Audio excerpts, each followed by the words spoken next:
நம்ம தலைப்பு ஒன்று வச்சுருக்கோம். எதிர்கட்சிகளுக்கு எதிர்கட்சிகளாக தலைவலியா, கூட்டணி கட்சிகளாக தலைவலியான்னு.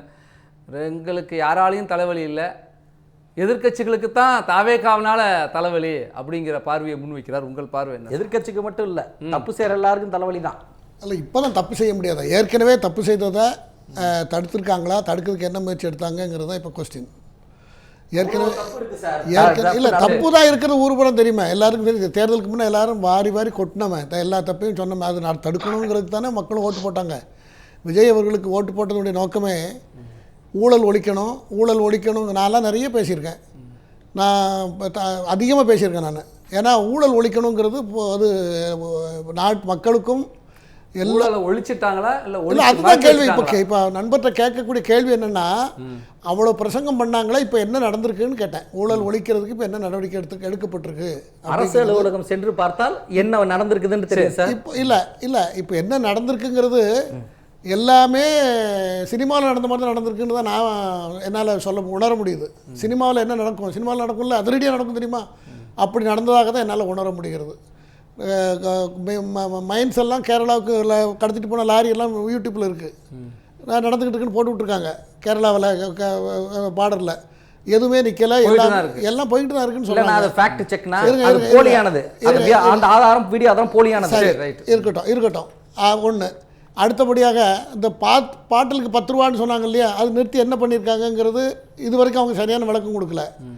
அப்புறம் நடந்தது எல்லாமே எல்லா விஷயங்களும் அப்படியே தான் நடந்து கொண்டு இருக்கிறது. என்ன அந்த பிளான் சாங்ஷனு அது இதுகளுக்கு ஆரம்பத்தில் சொல்லப்பட்டது. நான் ஒரு சிலர் என்கிட்ட கூட சொன்னாங்க, நான் வந்து போனேன், என்கிட்ட எந்த பணமும் வாங்கலை அப்படின்னு 2 மாதத்துக்கு முன்னால். ஏன்னா இப்போ வரக்கூடிய தகவல்கள் எப்படி வருதுன்னு சொன்னால், இல்லை பழைய மாதிரி வந்து ஓப்பனாக கேட்குறது இதெல்லாம் இப்போ கிடையாது, கொஞ்சம் டீசெண்டாக இருக்குது. ஆக கடலூர்ல நேரடி நெல் கொள்முதல் நிலையில இன்னைக்கும் மூட்டைக்கு 40 ரூபா 50 ரூபா வாங்குறாங்கிறத விவசாயிகள் கதறல தமிழ் ஜனம் தொடர்ந்து பதிவு செய்திருக்கு, இன்னைக்கும் பதிவு செய்திருக்கு. ரொம்ப வெளிப்படையாக அது நடந்து கொண்டு இருக்கிறது. அரசாங்கம் ஒரு பக்கம், அரசாங்கத்தின் சைடில் அதை நாங்கள் தடுத்துருவோம், இப்போ கடுமையாக நடவடிக்கை எடுப்போம்னு சொன்னாலும் கூட அது ஆமாம் சார். இந்த இடத்துல சார் அரசுக்கு ஆதரவு கொடுக்குற கட்சிகளும் விமர்சிக்கிறாங்க, ஆமாம், ஆக்கப்பூர்வமாக செயல்படுவோம்னு சொல்லுகிற எதிர்கட்சிகளும் விமர்சிக்கிறாங்க. இந்த 2 விமர்சனத்தில் அரசுக்கான தலைவலி மாறி இருக்குது. அதுதான் சார், அதாவது ட்ரூ மாதிரின்னு ஒன்று இருக்குல்ல, உண்மையை போலவும் இருக்குல்ல, உண்மையை போல தான் இவங்களுடைய ஸ்டேட்மெண்ட்லாம் இருக்குங்கிறத நான் இப்போ பதிவு பண்ணுறது. அதுதான் இப்போ ஒரு 6 மாதத்துக்கு முன்னால் 6 மாதத்து வரைக்கும் எதுவுமே ஒரு குறையை கண்டுபிடிக்கக்கூடாது, பேசக்கூடாதுங்கிறது கொள்கை நமக்கு இருந்தாலும் கூட அவங்க கொடுத்துருக்கிற ஸ்டேட்மெண்ட் படி நடக்குதான்னு நடக்க மாட்டேங்குது. அது ஏன் நடக்கலை? விஜய் அவர்களுக்கு இது கம்யூனிஸ்ட் தலைவர்னு சொல்கிறாரு. சரி, சண்முகம் சொன்ன ஸ்டேட்மெண்ட் தான் நான் சொல்கிறது. அவர் கூட்டணி கட்சியினுடைய தலைவர் சண்முகம் என்ன சொல்கிறாரு, இதெல்லாம் விஜய் சாருக்கு தெரிஞ்சு தான் நடக்குதா அல்லது தெரியாமல் நடக்குதா? தெரிஞ்சு நடந்தால் நாங்கள் வெளியேறிடுவோம், தெரியாமல் நடந்தால் அவர் அதை திருத்தணும். இதுதான் எங்கள் கேள்வின்னு அவர் அது கம்ப்ளீட்டாக உலகம் பூரா போய்கிட்டு இருக்கு. ஆமாம், யாரோ சொல்லி இவங்க கேட்குறாங்கன்னா இவங்களுக்கு எங்கே போச்சு புத்திலாம் கேட்குறாரு. ஆமாம், அது எப்படின்னா அது உள்ள அது ரொம்ப சென்சிட்டிவ் கொஸ்டின். விஜய் கண்ட்ரோலில் தான் இப்போ நடந்துகிட்டு இருக்கா அல்லது வேற யாரும் கண்ட்ரோலில் நடந்துகிட்டு இருக்கா, அவர் கண்டுக்காமல் இருக்காரா அப்படிங்கிறத அவர் கேட்குறாரு. ஆமாம், அரசு வந்து யாரோட கட்டுப்பாட்டில்? ஆனால் அதே சமயத்தில் சட்டமன்றத்தில் எந்த விதமான ஆக்கப்பூர்வமான பதிலையும் திரு விஜய் அவர்கள் பேசுறது இல்லை. சினிமாவில் அவர் நிறைய பேசியிருக்கார், ஆனால் நிஜ வாழ்க்கையில் இதை பேசலை.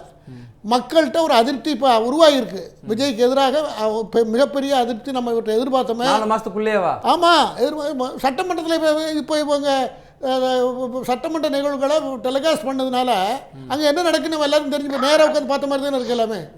ஆக என்ன ஆகிடுதுன்னா, இது யாருக்கு பாதகம் சாதகங்கிற ஒரு விவாதம் கூட நீங்கள் வைக்கணும். இப்போ லைவ் பண்ணுறாங்களா, லைவில் போடுறாங்களா, அதனால் இப்போ யாருக்கு அவங்க நல்ல நோக்கத்தில் தான் கொண்டு வந்தாங்க, எல்லாருக்கும் தெரியட்டும்னு.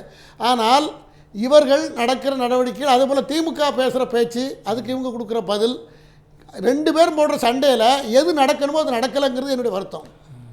2 பேரும் ஒரு சட்டமன்றம் எதுக்கானது, பொதுக்கூட்டத்தில் பேச வேண்டியது, சட்டமன்றத்தில் பேசக்கூடாதுன்னு ஒருத்தருக்கும் சண்டை போல இருக்குன்னு சண்முகம் ரொம்ப கேவலமாக இருக்குது சார், ரொம்ப கேவலமாக. இது மாதிரி பார்த்ததே இல்லை.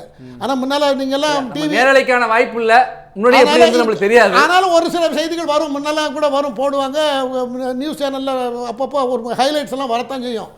ஆனால் இப்பொழுது ரொம்ப பயன்படுத்துகிற வார்த்தைகள், பேசுகிற இது எல்லாமே கக்கூசில் போய் இருந்தியா, அங்கே போனியா, இந்த போன இதெல்லாம் சட்டமன்றத்தில் பேசுகிற பேச்சா, இதெல்லாம் பேசுகிறாங்க. அவங்க பேசுறதுக்காக சார் பதில் வினைக்கு சொல்லுங்க. எதிர்வினைங்கிறாங்க. அதனால் நான் என்ன சொன்னேன், உண்மையாக என்ன நடக்கணுமோ அது ஒன்றுமே நடக்கலை. சரி, பேசலாம் சார், தொடர்ந்து பேசுவோம். இன்றைக்கி செய்தி நான் இன்றைக்கி சொல்கிறது இதோ பேசியாச்சு.